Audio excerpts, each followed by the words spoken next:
Артық әңгіме жоқ. Сондай адам екен. Бара берді де соң жүре бердім. Содан кейін қорқып жүрдім. Бұл сізден бірдеңе коллегалардың орнына көрсе жетірдеп қоя берем. Бір күні тағы шақырып та сосын маған айтты, осы сен сабақтан басқа қолыңнан не білесің деді. Өлең айтасың ба, шашып ойнайсың ба, шақырып ойнайсың ба, тағы шақырып ойнайын деді. Онда бүгін бестен дейін деді. Ben savaşını çarpı söylemem kovgunu olsun. Üzgünsün uğrun ol. Ben soğuktu ya. Buraya ағайменен жаңағы бұлай жұмыста сағаттағы қарым-қатынас ағай жұмыста өте принципті болғанменен бұлай дүниеде қарапайым адам емес. Біз көп көрістік, бәрі өзің білесің. Сенан соғатта шақырып ойнайтын шақырып алады. Сенан соғатта үйге қонақ келіп жатыр деп шақырып алады. Сондай жақсы ғұмыр кештік ағайменен. Енді ағайдың бір қасиеттерін мен айтайын дегенім, бұл кісі өте системшік, жүйе жасаушы. Бұл колледжде осы сабақ берудің жүйесін жасады. Бұл кісінің алдында артық бір қағаз болмайды. Темекі салатын жаңағы тарелка пепельница болады, сосын қолында темекісі болады, алдында бір паспорт, сосын список жазады, басқа дүние жоқ. Қағаздың бәрін қай уақытта жазатынын адам білмейді. Сосын екіншіден ағай өте методист болды.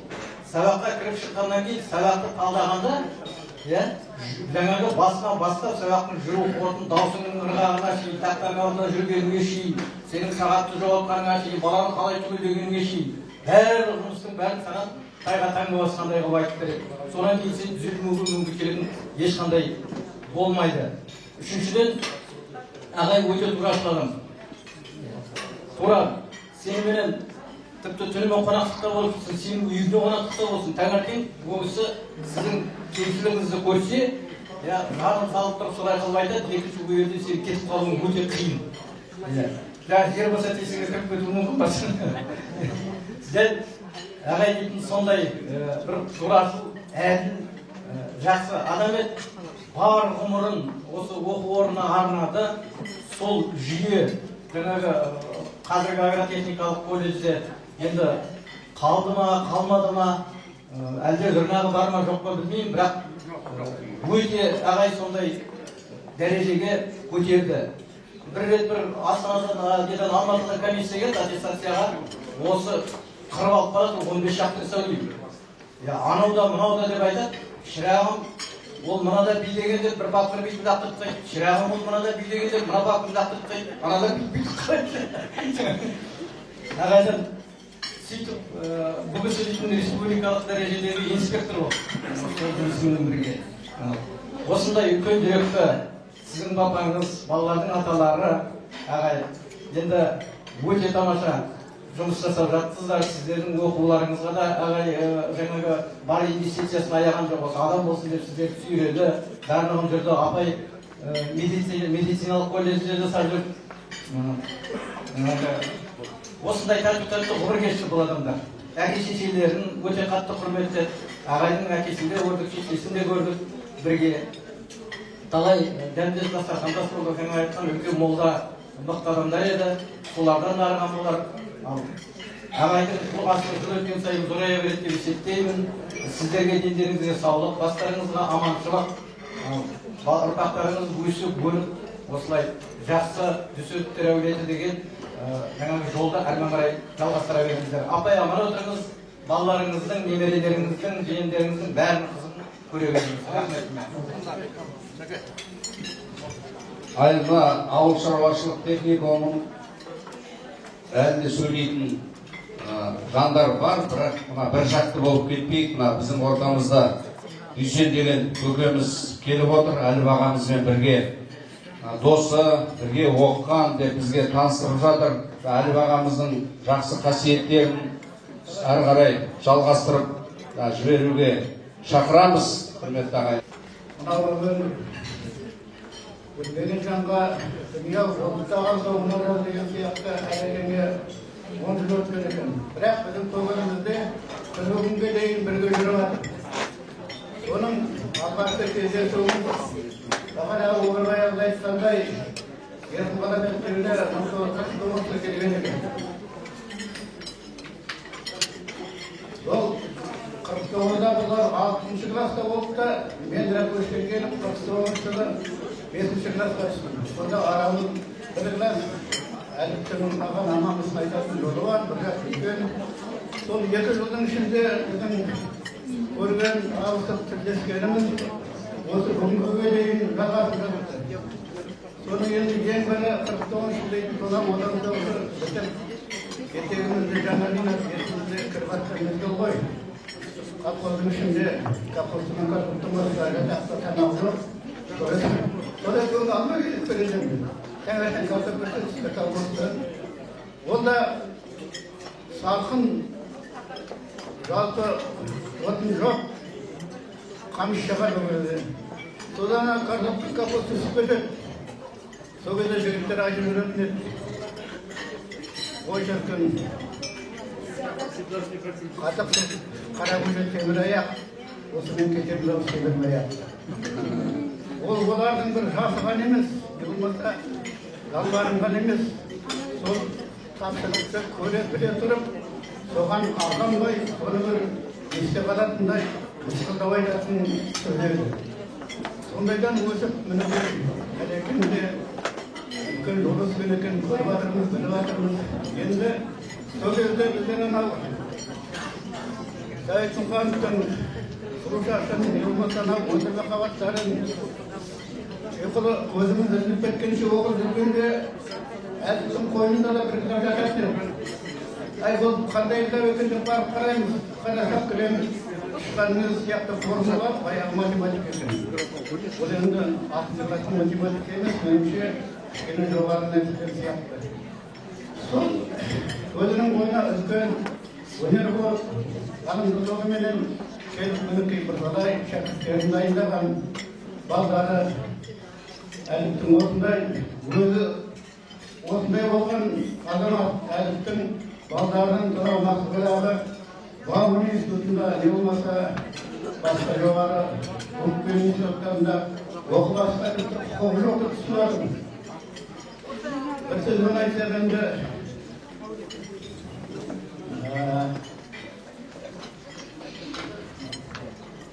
тамырын тереңге жазған айтып айтпай не керек, тамырын тереңге жазған бәйтерек дейтін сөз осы әліптің жанұясына, балдарына орында айтылатын.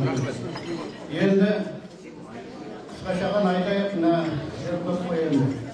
Сұраған бізге не өзіміз оңаша ойға қалып, қазы жүлеп, келдірем, мінезім бар, елдім бөліп сияқты. Осы қағазды шақырға қалғаннан кейін, апырай менің әлімін қандай екен келемде ойға қалай түсіп еді.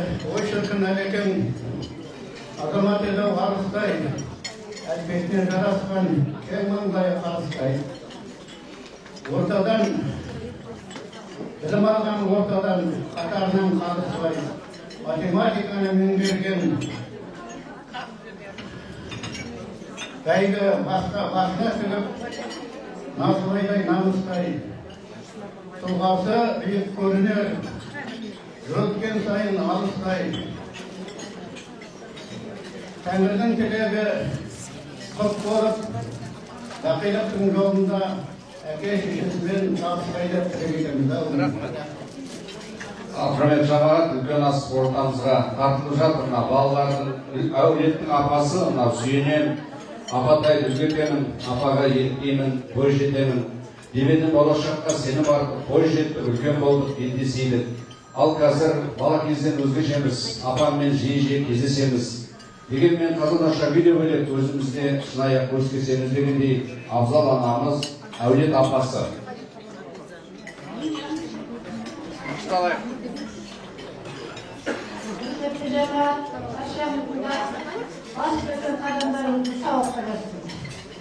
Мынау қайнымыз үкіметтегі өздерінің мен алып қойған үндемес. Мынау бәріс айналарында вапал мекар, елбасекесі, асылбасекесі, атын болсын. Кеткен адамның жақтан жері жайы болып, мынау болсын. Қалғанына сіздердің қай берекет болсын. Қатыны, разым, әліз, bu asker біреуің астына бар, біреуің алматыдан, келіп астындар, екеуіңіз адамдардың дайындабайды.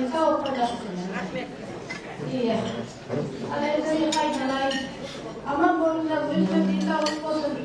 Bana bağlarının kızını gör. Ben de nemere şüphelerini kızını gör. Bota ver. Ben ömrüm güzel. Ayağa özüm hazinemde. Ya vaktadırdı gör. Soru atalarını gazına gelirdim. İyi. Aman bolunlar başımızda aman bolunlar gezden tavuk olsun. Halinde bu yüzden bana delika Öyle yedi, soğuk ettim olarak mahkumluk bir falan var ya, soğuk olsun, soğuk ettim. Айтқаныңыз қазір мына жерде құрметті жамағаттар, ағайындар, біздің ортамызда мынау нағашы жиен ортасында жарасымдасың қалжыңды бәріңіз де білесіздер. Мынау нағашы бола білген әлбағамыз жиендер отыр. Нағашым бар деп еркінсіп бұлаңдайтын, жыр шалқалап қарайтын, шынардайтын. Нағашым бар деп еркінсіп жер басамын, жанарымнан таяды уайым қайғы. Тыңдармын қалай азын оспағыңды, білемін ақылға ақыл қосқаныңды, берген ақыл сырымды алып, көрміне алға қадам басқанды дегендей. Бір топ ағамның жиендеріне қол соғып қошеметтеп жіберейік, келгендеріңізге көп рахмет. Саватқан үлкен шараның үстінде отырмыз. Таңда маңғаз көзікеріміз, көзі сауырлы, көзі байытты, күректің сұлтаны бар деп жақындай кезіндегі ашымыз. Мен өткенде ұмытылып барады. Оны тіпті ойлаудың өзі біртүрлі қиын екен. Мына бір нағашымызды жас кезінде, жастау кезіне кеткеннен кейін көзімізге жас болып елестік. Мына жерде отырған жаңағы Арал ағамыз, нағашымыз,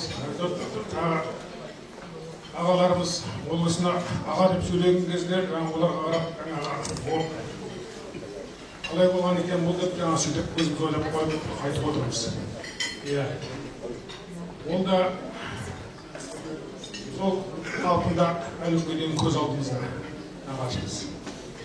Қай қалпында деп біреу сұраса мен айтар едім, жаңағы сол маңғаз байыптығы несінен қоса, жаңағы атынан қоса Беломор каналымен көзге елестейтін әлі күнге дейін. Бір жақтан тек келеді, бір жақтан шығып атады оған қарағасы. Одан жаңағы ол кісінің мен бір өмірде қорықпайтын адам деп ойлайтын едім ешбірден жаңағы. Бірақ бір күні бір доғдардың айтқан сөзінен кейін ол жаңағы Беломор каналын тастаған мен ол қорқады. Жиен болады өтірік айтқан сол. Иә, ол дейтіндер мына нағашымыздың қандай екен айтқан кезде ол дейтіндер мына бейнетаспадан тек қана өзінің жанұясын көріп, бірге туған балаларын көріп, мына бір жанұяның айналасында жүрген өзінің екінші жанұя болған ауыл шаруашылық техникумның ұжымдарын көріп, басқа мына апалары неғып суретке түспей қалған деп ойлап та отырмыз мына қарағанда. Біздер де бармыз, апалар да бар, жиендер де бар. Осы жерде Әлекеңнің 4 апасы болған, сол 4 апасынан өрбіген жиендер болып, осы жерде бәріміз де сол кісінің рухына бас етіп осы жерде келіп отырмыз. Онда айтып кеткен бұлар, мына жезделерімен ойнағаны, апаларына ілтипат білдіргеннің өзі қандай еді осының. Ал енді өзінің жаңағы біздің ағаларымыз бар, құда-балалармен қатарлас ойнаған кезде тіпті келіп айтады ғой, айтатын жоқ. Мына мен Дәуіт дейтін ағам екеуі қатар болып, енді ол кезде арақ ішетін заман жаңағы басында ай осы екеуміз дейтінге жаңағы 50-ден астық. Енді бірімізге құда-бала демей, құда деп сөйлесек айтады деп жаңағы сосын бар сөйтіп отырады да бір дастарханның бір белгілі бір мезетке келгеннен кейін қайдан құда-бала болып кетеді ғой. Сол сияқты еске түсірсек керемет жақсы әңгімелер айтуға болады. Бірақ әлде сөйлейтін адамдар олар. Ал енді тек қана нағашының жатқан жері жарық, өзі иманы жолдас болсын әрқашанда, имандылық болсын. Әрқашанда тек қана көрмей кеткен қуаныш болса, мына балаларына дарысын. Әрқашанда осы балаларының өзі әлде елге керемет жаңа белгілі азаматтар қазірден бастап болып жатыр. Әлде болып, әлде бәрімізге танымал болады деп. Алапа сізге амандық берсін тек қана. Алдыңыз жақсы болсын. Мына бөлек тағы бір әңгіме айтқым келіп отқан мына Арал дейтін жаңа кісі сөйледі. Ол кісінің бір еңбегін мен бір айтып отырайын. Осы бір жыл бұрын Зира дейтін осы Әлекеңнің анасының бейтін тауып жаңа қай жерде екенін жерлерін білінбей жатырған жаңағы соны осы алекен бастап жаңағы сол баратын жеріне апарып сол жерде дұғасын оқып сөйткен еді. Сондықтан осы кісінің бұл еңбегіне құрметтеп отырған жөн көріп отырмын. Рахмет бәріңізге де. Алла жазсын қадамдарыңызды. Ал иншалла құрметті ағайындар, мына үлкен ас алдарыңызда келіп жатыр. Сорпа қайталап отырайық. Мынау ағасы бардың, жағасы бар, інісі бардың, тынысы бар, баласы бардың, панасы бар дейді. Мынау ағамның інілері біздің ортамызда. Орта қарай келіп көрініп мына жерде. Ал содан кейін мына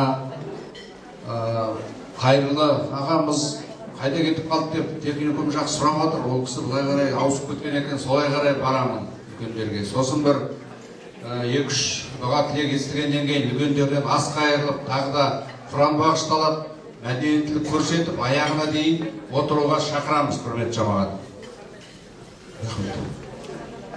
Ассаламу алейкум қауым. Бұл әріптейтін ағамыздың інілеріміз біздер. Кішкентай кезімізде Тайман көшесі қазіргі, бұрын демократический көшесі болды. Сол 16-та үйде тұрғанбыз. Зейнеден деген атамыз болды. Сол кісінің тәрбиесінде жүрген кезде осы тәрбиеге әлбақам қосылды келіп. Біз үйде жатып оқыды.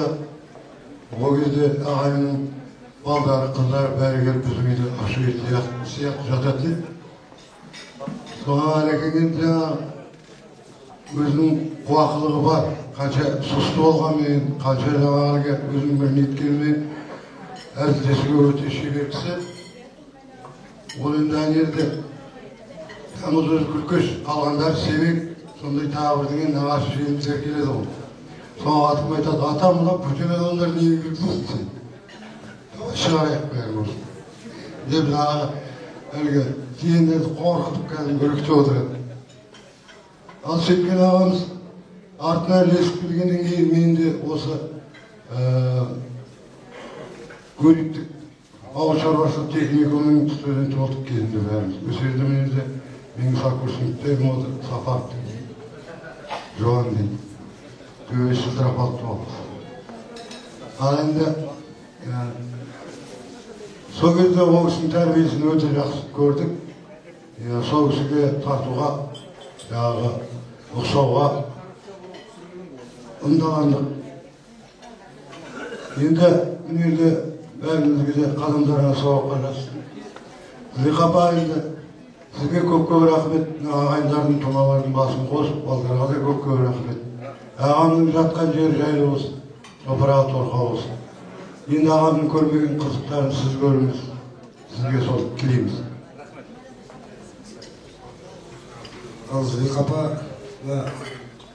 Әлі ағамнан тараған балдары Мәлік, Әнес, Махмұд, Мұратбай. Енді бүгін ағамызды еске алып 10 жыл болып деп басып берасыздар. Оқылған дұға, айтылған тілек бәрі қабыл болсын деген. Мен танитындар болар, танымайтындар болар, мен өзім таныстырып өтейін. Атым Салауат Қабиденұлы, Иотала немересімін. Иоталамен түсіп бір туған ғой. Енді осы ағамызға беріп отқан ас қабыл болсын. Әрдайымда тек жадымызда сақтайық. Ағамыздың мақтап, жақсылығын, өнегелігін бәрін айтып отыр. Сол жақсылықтары балдарына сіздерге дали берсін. Сіз ақ-жаулық ана болып, аман-есен отыра беріңіз. Жерде енді өзіммен бірге апа, жездем, жеңгем, міне келдім. Сондай мен махаббатты келіп жатырмын мен. Жақсы. Ал енді құрметті ағайындар. Ассаламағалейкум барша жамағат. Мынау келген қадамдарыңызды Алла тағала сауаптан қылғай. Мынау осыдан 15 күн бұрын апамыз, апамыз үлкен басын кіші болса үйге келіп арнайы айналайындар осы ақаңның осындай бір іс-шарасын жасайын деп жатыр едім. Соның ішінде болыңыздар, қатысыңыздар деген жерде біздер қолымыздан келгенше осында қатысып жатырмыз. Енді шынымен айтқанда 1000 жүзін көргенше бірдің атын білдеген, қияметте көшіден деген біздер сонау мынау отырған жерлеріңіз торговый дейтін жерде қарттарымыз сонау 60-шы жылдары қоныс тепкенді. Сол себеппен енді ақындардың қай жылға келгендерін білмеймін. Біздер айту еш жер бетек жинаған бері осы мәкендермен бәріміз бала шаға болып сол жерде осы апалардың қарттардың көңіл алдында өстік. Сонымен араларымыз кәдімгідей ағайын тумадай болып араласқан адамдардың біріміз. Енді қарттарымызды көзін көріп қалды, мынау Нұржамал дейтін әжелерімізді өте тамаша имандары, өте мықты адамдар еді. Енді Арақаңды ғана осы жерде бірталай азамат пен азаматшалар айтып кетіп жатыр. Өте тамаша азамат, өмірге 4 жыл әкеліп ұрпағын тереңге жайған. Манағы қартымыздың бірі, мынау баласының үлкені Мәкен, мынау Зылиха абым бастап, мынау Мәкен, Махмуд, Анес, Мұрат дейтін балалары осы шараны қолдап үлкен игі іс-шара жасалып жатыр. Иншалла мынау мал сойылып, қан шығарылып, ағамыздың соңынан үлкен Құран оқылып жатыр. Осы оқылған құралар, дұға тілектер, иншалла Алланың құлағына салып жатқан жері жайлы болып, Алла тағала иман байлығын берсін деген азын шоғын мынау көршілердің атынан тілеймін. Көз ашып жұмғанша өтіп кетіп отыр. Осындай бір еске алуда Әз Жәнібек 60 биін жиып сұраған екен дейді, өмірде не өлмейді деп. Сонда бидің үлкені ағынды су өлмейді, асқар тау өлмейді, ай мен күн өлмейді, қара жер өлмейді дегенде шетте отырған жиренше бабамыз айтыпты. Бұл ағынды судың өлгені Алтай қыста қатқаны, асқар таудың өлгені басын мұздың жапқаны, ай мен күннің өлгені еңкейіп барып батқаны, қара жердің өлгені қарасында жатқаны деп. Негізі дүниеде өлмейтін үш нәрсе бар. Бұл жақсының аты, ұстаның заты, ғалымның қаты деп. Мінекей Әліп ағамыздың жақсы адам екендігін 10 жыл өтсе де өздеріңіз келіп еске алып жатсыздар. Басып келіп жатырған қадамдарың сауыққа жассын. Ағамыздың жатқан жер жайлы жай жанатта, Алла тағаланың шылауында болсын дейміз. Осы ағамызбен бірге үзеңгілес әріптес болып, жарасымды ғасырдан ғасырға бірге өткен қайырлы ағамыз отыр. Ол кезде біз ұру сұраспаймыз. Ағам құлкеш болғасын, ағайындар ортасына қарай өтіп кетіп, ауыл шаруашылық техника өкпеге қалып отыр. Қайреке. Мәңгілік естіген жоқ, біздің бәрімізді білесіздер. Өмірге келеді, өмірге кетеді, өмірден кетеді.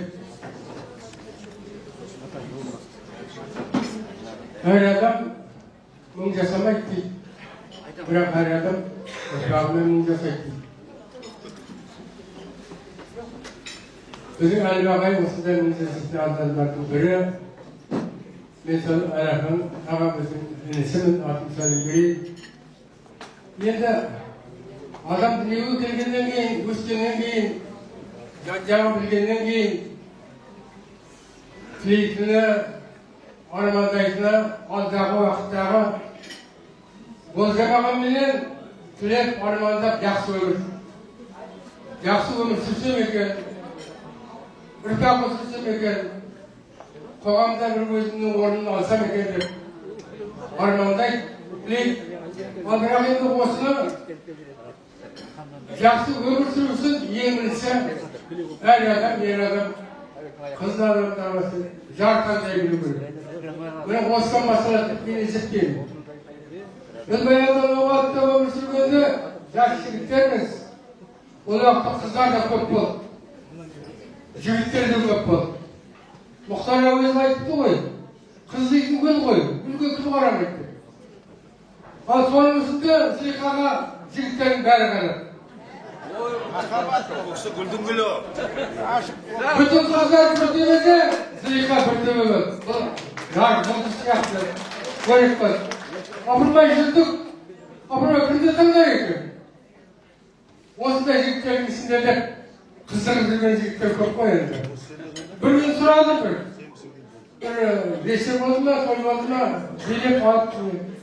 Ay, sevgisinin özü, oradaki kimde kandarım da bir ötü. Ay, kandarım size, akan kandarım da. Oy, bu ağanla zaman olup gitti. Böyle, ömür, osadan başladı. Yıkığı, zıp bolğandan keyin, Zılиха жеңгеміз, 4 ұл сыйлады. Бұл үлкен 4 азамат болды. Елдің, атаның, әженің қуанышы болды. Даңқымызды біз сол уақытта осылар осы балалар өскенде қуанып айдаспанға шығарғандай болды. Күлкөштің екі баласы, екі түсіп, сол уақытта мына қалың нәтижелеріңізді отыр біреуі. Міне, көтеріш бойауында. Сидағай түсіп ағамыздың баласы. Екінші мәлік, екеуі де байлығын оқыды. Екеуі де түсіп көпті. Көп білсе, бұндай дейтін өте ретті болатын нәрселер бұл. Енді бүгін сол ұрпақ жалғасып, ұрпақта тағы ұрпақ келіп, жалғасып, тағы балын тағы оқып екен. Мен дөң көкке жетіп отыр. Жетістікке жетіп беріңдер. Енді өткендердің өлмей тірі қалуы, тірлердің жеке еске алуы дейді. Өмірде өткен кісілердің әр шаңырақтан өткен ардақтыларды, асылдарды еске алу. Ол кейінгі қалған ұрпақтың міндеті, парызы, айналайын парыздарын орында осыдан әкеге деген мың жасандар осындай әкенің алдында жасаған жақсылық өздерінің алдарына шықсын деген келеді. Енді бәріне айтылып жатыр, бәріне қосыламын. Енді ағамыз дейтіндер жақсылық азаматтығын бәріне айтты ғой енді. Біз де уақытта көреттедік. Туған ағамыздай білеттік. Бізді арамызда жас 2 жас бар болғаны. Сонда бізді бір әлдилеген бала сияқты сөйтіп атайды, жеркеліп кетеді. Атымызды атайды, жанды қосады. Сәлім жан, арал жан, нәсіл жан деп. Көптесі сонда біз арасында да осындай ағаның бар болмысын, туыстығын, бар арасы сіздегі жылылығын сезінеттерік. Ал енді бүгін жақсы айтылып жатыр, қосыламыз. Ағамыздың жатқан жері жарық топырағы торқа болсын. Осының рухы кейінгі қалған ұрпағын айналайын, сіздерге жеріп, жақсы жол көрсетіп, жақсы өмірлеріңіз жалғаса берсін. Жақсы өмірлеріңіз жалғасып, оған сайын биіктей беріңіздер, атақтарыңыз шыға берсін. Ал оқылған дұға, айтылған тілек қабыл болсын. Қабыл дұға, қабыл садақа болғай. Бүгін мынау жеңгеміз бен інілеріміз үлкен бір ұлағатты іс атқарып жатыр. Біз қуаныштымыз, соған қатысқанымызға қуаныштымыз, солай ұйымдастырған үшін рахмет айтамыз көп. Өмірде болған әрбір тұлға өмірден өткеннен кейін тарихқа айналады дейтұғым бар. Сол тарихты әр адам әртүрліше жазып кетеді ғой. Біреулер көсемдігімен жазып кетер, біреулер шешендігімен жазып кетер. Я болмаса біреулер үлкен қадір қасиеттеріменен өмірде жасаған жақсы істерімен жазып кетер. Әрбірден соң біреулер ет жегістігімен аты қалады, біреулер арақ ішкіштігімен аты қалады.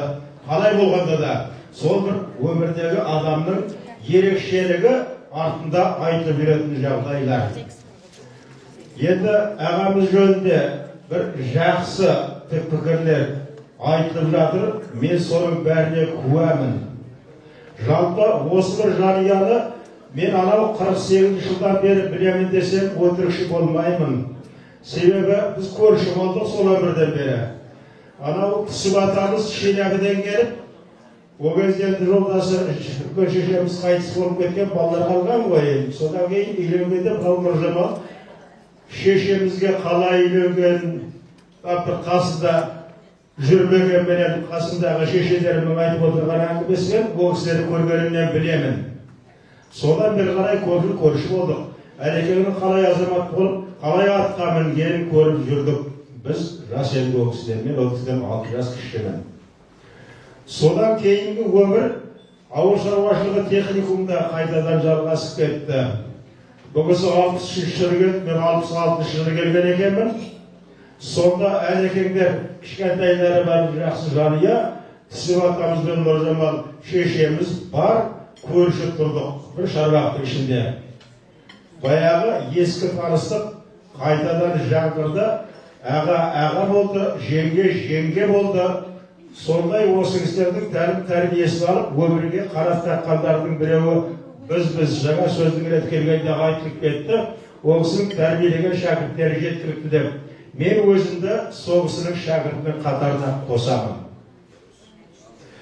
Жалпы еңбекқорлық, бір сөзділік, кішіпейіл қарапайымдылық адамға көп беретін нәрсе ғой. Кейде біз соны түсінбей қалып жатамыз. Мүмкін түсінбеген кездеріміз болған да шығар. Әлекең анау 68-69 жылда қазір есімде жоқ. Облыстық партия комитетіне жұмыста қалатын жағдайда біраз әңгіме болды. Енді Әлекеңнен басқа біреу болатын болса, осы мен неге сысқарып қалып бара жатыр дейтін әңгімені айту мүмкін еді. Әлекең айтқан жоқ. Енді қандай да бір қуаныш болсын, қандай да бір реніш болсын, Әлекең жүрегімен қабылдайтын адам еді. Талай ренішін біз енді айтып жатамыз ғой, сыртқа шығарып, осылай болды, анау болды, мынау Жексенғали нашар адам айқайлап жатамыз ғой. Әлекеңде ондай жоқ қой. Бар ішінде ғой. Соның мынау қорытындысында болған болар, соңынан жүректің осылай ауырып, осылай мезгілсізде уақыттар кетіп қалып жатқаны тәңірдің ісі. Енді сол тіршілікте Әлекеңді қолымыздан келгенше сыйлаған сияқтымыз. Қарсы келген жеріміз болмаған сияқты. Егер болған болса, ол кісінің аруағынан кешірім сұрауға мен дайынмын. Бір ғана өзімнің сезген жерім бар. Ол 77 жылы сельхоз техникум үй салды, 70 пәтерлік. Сонда үй бөлісті. Мен енді ол кезде оқытушы едім, осылардың бір секретарлық бір жұмысы болды. Сонымен жүргенде бір подъезге тап болдық, маған 3-ші қатардан тап болыпты, үй Әлекеңе 5-ші қатардан тап болыпты. Алғашында мәндерген жоқ едік, соңынан жұмыстан бірге келе жатып, мен жолда қалып қойып, ол кісі 5-ке өрбелеп баратқанда талай ішімнен өзіме реніш айтқан жерім болды. Мендегі ағам сыйлай алмадым. Төменгі қатарлар ағамыздық еді ғой деген ой, мінекей мен енді көлгірсіп тұрған ештеңем жоқ, олар жағдай болды. Соны ана Жексенғали дейтұғын бар әл жерде. Бірінші қатарға үлкенді үйге кіріп алып, үндемейді ғой. Ал мен соған шыдай алмай жүрдім. Сосын соғына мен көшіп кетіп құтылдым айтып сөйледі. Енді өмір ғой, сонда Әлекең ай қарағым дейтін бір сөз айтты. Сосын ол кісінің жүріс тұрысы, ұстанымы жаңа шәкірттердің бәрі айтып жатыр ғой. Тәрбие еді ғой, тәлім еді ғой. Біреуге дауыс шығарып, ай сенсіз деген естіген жоқпыз. Қатты ренжігенде бетіне қарап кішкене отырады да, сосын айлар өзі шаруасын жасай біледі. Ол үшін түсінікті. Әлекең саған бір нәрсеге риза емес. Айқайлаудың керегі жоқ қой. Біз сондай қасиеттерді Әлекеңнен үйрендік. Әлекеңнің өмірі бір жарқын беттері болып тарихымызда қалатынын жаңа айтып жатырсыздар. Оның ең біріншісі өзінің үлкен қасиеттері өмірдегі бойында болған. Екінші үлкен қалдырған іздері мінекей айналайын айтып бастаған. Сендер аман тұрғанда, сендердің ұрпақтарың аман тұрғанда, Әлекең ағамызды талай еске аласыңдар. Әрине көрген көнек көздер аздау болып қалуы сол кезде. Бірақ сол кісінің өмірі жөнінде талай айтылатын болады. Сендерді тап осындай азамат етіп, осындай бойларына қажыр қайрат, білім берген, бір ұстаным берген, мінекей әкенің қаны ғой қарағым. Мен енді әкем қоспайын деп отқан жоқпын. Бұл кісінің де жақсы жерлері көп. Бұл кісінің ең жақсы жері өзі айтатын еді әкем. Мына әлі бағаларға мен үйлендім ғой деп. Оның себебі Әлекең баяғыда техникум бітіріп училищеге оқушы болып келгеннен кейін жаңа сәк айтып кеттім ғой, сымбатты қыз болды ауылдағы бір сұлу. Енді шындығында Әлекең көп ештеңе дей қоймайтын кісі ғой. Бір күні дейді, келген екен дейді, сама сирек келетін болды ма? Алдым дейді ғой бір қарай келе. Содан соңында мінекей осындай жария болып, осындай өмірге ұрпақтар келіп, осындай арттарына тамаша сөз қалдырған адамдар болды ғой. Қабыл болсын, қабыл болғай. Бүгінгі беріліп отырған садақа, оқылып атқан дұға. Қабыл болсын баршамызға. Көп сөйлеп кетсем, айып етпеңдер. Мен көптетігімді жасап қалып жатырмын. Рахмет тыңдағандарыңызға. Ана жерде енді Жексенғали аға туралы айтты, сіз енді сөйлемесеңіз болмайды. Тиіп кеткен Қанадан бері әлекемнің жақсы жағы айтылды, ол әңгімесі ол өздікі. Мен айтсам, әлекем өздің айналасының, семьясының жұмыс істеген жердің академияға еді. Академик дейтін себебім, осы сол айналадағы нәрсені шалқайып тұрып, талтайып тұрып істейді. Біреуден қысылу, біреуден мынау дұрысы қапылыңдау дейтін ол кісіде жоқ болды. Ол осы мәселені мен көтеріп айтқым келеді. Енді бір қызық әңгімелер айтайын ол кісінің. Мәлік аэропортқа барады, Москваға ұшу үшін каникулға келген. Самолет ұшпайды, басқа антуар істеген ме сонда? Мынау Тырқатов үйге қайтып келеді, самолет ұшпайды, не погода деп. Маған айтады, барда аэропортқа отыр, төшеді ғой, не келе бересің? Қалай енді? Ой Алла, не келе бересің? Барда отыр, төшеді ғой самолет. Біз апарып тұсақ алып келіп, апартта барып көреміз ғой. Ой, мықты қайдан. Бір күні Минбуздан проверяющий келді, инспекция. Ол гостиница орналасқан Қайырлы екеумізді жіберді, Барбара инспектордың қасында бола беріңдер, мен кейін барам деп. Мен Қайырлы екеуміз барсақ, бір кішкентай жігіт, маған былай. Біз жарты сағаттан кейін әлекен келіп өтеді, мынау ма проверяющий. Ой, күліктен ол жерге кіріп барады. Оны ертеңіне бастап айтты, мен саған көрсетейін мынау ма деп тергей бастады ғой. Тергеуі старый традиционный тергеу. Соған әлекеңнен ананы сұрайды, мынаны сұрайды, ананы теріс